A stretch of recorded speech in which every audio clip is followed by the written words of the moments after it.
मैं दोहराना चाहता हूं उनके नाना जी का इतिहास 1951 का, नेहरू जी के बारे में, जब सरकार के बारे में वो कानून लेकर आए इस बात को लेकर कि प्रेस ऑब्जेक्शनेबल मैटर एक्ट पास वो कराना चाहते थे 1951 में नेहरू साहब, वो पास तो नहीं करा पाए।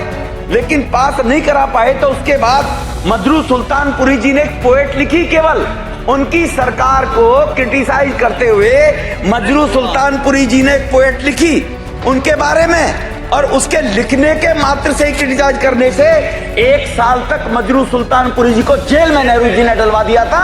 ये क्या आजादी और लोकतंत्र की आजादी थी? ये पूछना चाहता हूं मैं देशवासियों से। राहुल बाबा ये भी एक बार बता कर देखे। इसी प्रकार से एडी गौरवाला टाइम्स ऑफ इंडिया के अंदर वो एक पत्रकार थे, उन्होंने वहां पर सिविल सर्वेंट भी थे वो, उन्होंने विवेक नाम का एक कॉलम साप्ताहिक लिखा करते थे टाइम्स ऑफ इंडिया के अंदर। उन्होंने विवेक कॉलम पर, जिसमें उन्होंने नेहरू जी की कुछ पॉलिसियों को क्रिटिसाइज कर दिया, केवल जो बाहर मीडिया में इधर उधर चिल्लाते ये आपके जो घटिया गठबंधन के लोग हैं, इन घमंडिया गठबंधन के लोग हैं। मैं इनसे पूछना चाहता हूं कि वो कॉलम लिखने वाले वो सिविल सर्वेंट एडिटर जो एडी गौरवाला थे, उनको बैन करा दिया कि टाइम्स ऑफ इंडिया में इसके बाद इनका कोई भी एडिटोरियल नहीं छपेगा। ये कांग्रेस के जमाने हुआ है। उसके बाद 1 हो 2 हो 4 हो तो मैं और क्या बताऊं।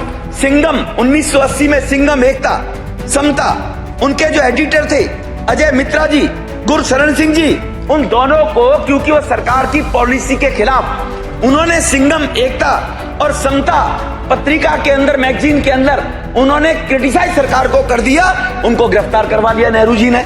वो गिरफ्तार करवा लिए गए थे, मैं नाम कोट कर रहा हूं, बीजी वर्गीज। उन्होंने मारुति कंपनी बनने पर एक परिवारवाद के नाम से उस परिवारवाद को आगे बढ़ाने के लिए इस प्रकार के कॉलम हिंदुस्तान टाइम्स में लिख दिया। वो हिंदुस्तान टाइम्स में नौकरी किया करते थे।